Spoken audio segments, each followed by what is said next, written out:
I work in, again, like higher ed, and I lead some teams. And, one thing I want to do is help them improve on being better with data. How can we use data to move us forward once we've gone through a planning process and identified our goals and taken out the confirmation biases we've just discussed, and really set some value-based goals on the horizon for us?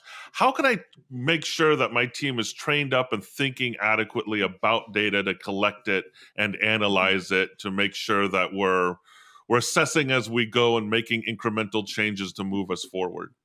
I mean, I think the first thing is to identify the roles that your team's going to take on around data, because not all of them will be doing the analysis. Not all of them will be Right. doing the data collection, right? Not all of them may be reading every level of report or analysis or data product that comes out.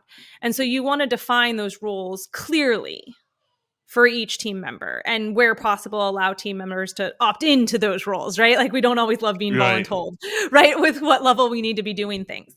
And then once you have a role, that will impact, right, what each role needs to be prepared, right? If you are a data collector, you're going to need to have some knowledge about data governance. You're going to need to have knowledge about standards of data collection, right? You're going to need to have knowledge about the meanings of the things that you're collecting and how to make sure that you're upholding the integrity of the data. But if I'm not collecting data, I don't really need any of that. If instead I'm the analyst, right, I'm going to need a lot more technical skills. I'm going to need Right. software skills. I'm going to need some really good domain expertise to make sure that I'm not doing silly things with the data that are coming into me, right? That I'm understanding from a business side or an operations side what the data elements mean and how I can use them and how I can't. I'm going to need good stats backgrounds, right? Like, there's that technical stuff that I'm going to need as an analyst. If I'm a report user, right, I'm going to use the products of the data to help my decisions. Well, now I need to make sure that I understand things like the difference between relative and absolute risk.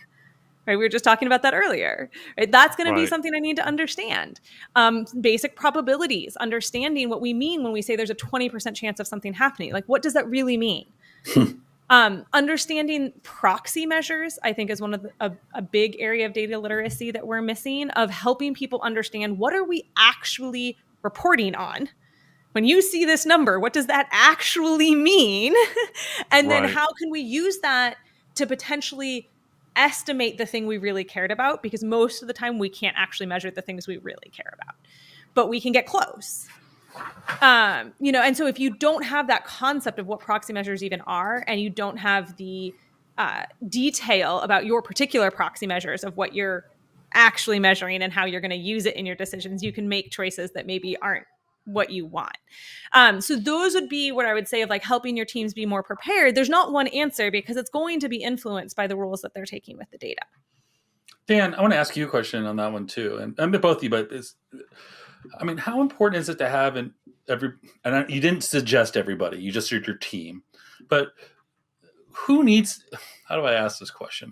I personally think, from a self-fulfillment purpose, just living life as a human being, everybody should care about this stuff, right? It's part of communication. It's part of modern day communication.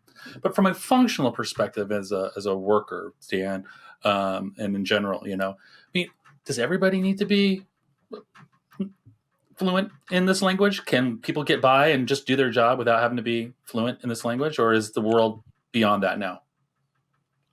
No, I don't think everyone has to be fluent in the language. I think it's helpful if they are at some level, that where it intersects with their work, and it doesn't always intersect with everybody's work. But I think if you want to have an egalitarian environment where everyone is able to provide input on the direction that we're going in, and help assess and make sure we're staying on the map that we have laid out for us, ourselves, I think it's helpful for them to be able to provide informed feedback if they participate at some level. And I think, to Alexandra's point, I think not everyone's going to want to be involved in data collections. Not everyone likes statistics. Not everyone likes dealing with that type of things. But hopefully there are people on your team who do like that kind of stuff, Right. and they volunteer to do that kind of work because they enjoy it, and then they can help explain it to what their findings are to the rest of the team.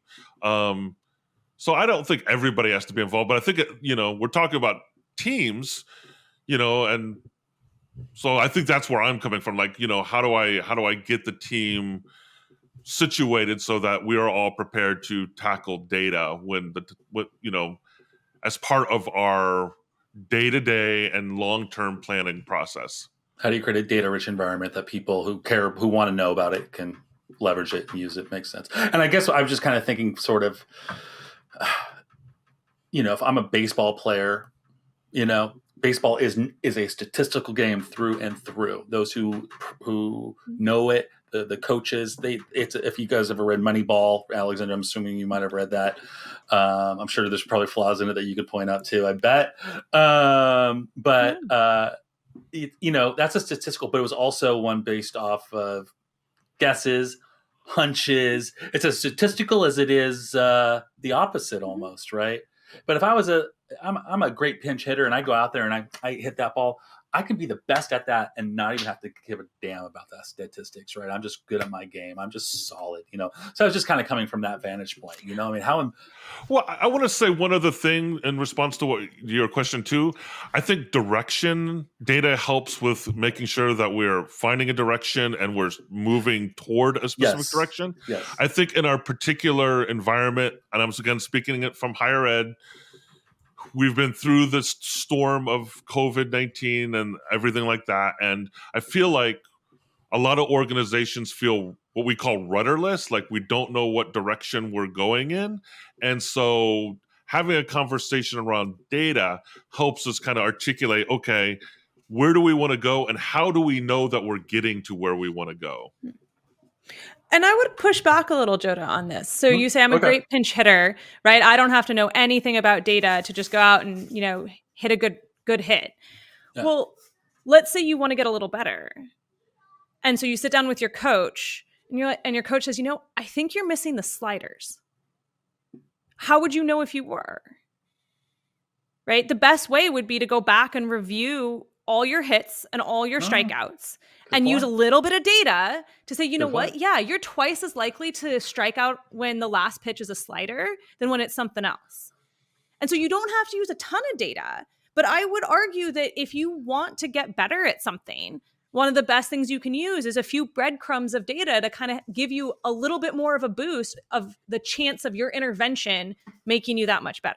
Fascinating. No, I love that analogy. I love that. In fact, Dan and I just had a conversation around know thyself with some other people, and it sounds like you're saying being sort of statistical data savvy is a good tool to know thyself. Exactly. And again, it doesn't have to be an outrageous level of data, right? I mean, that data point I just told you, you could do on a piece of paper. Your coach could sit there and just do tallies.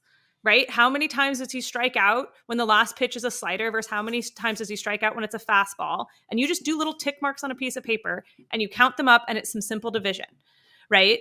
But the idea is that you have to identify what is it that you're going to need to help you make those decisions, right? And then you're going to figure out exactly how far into the data world you need to go.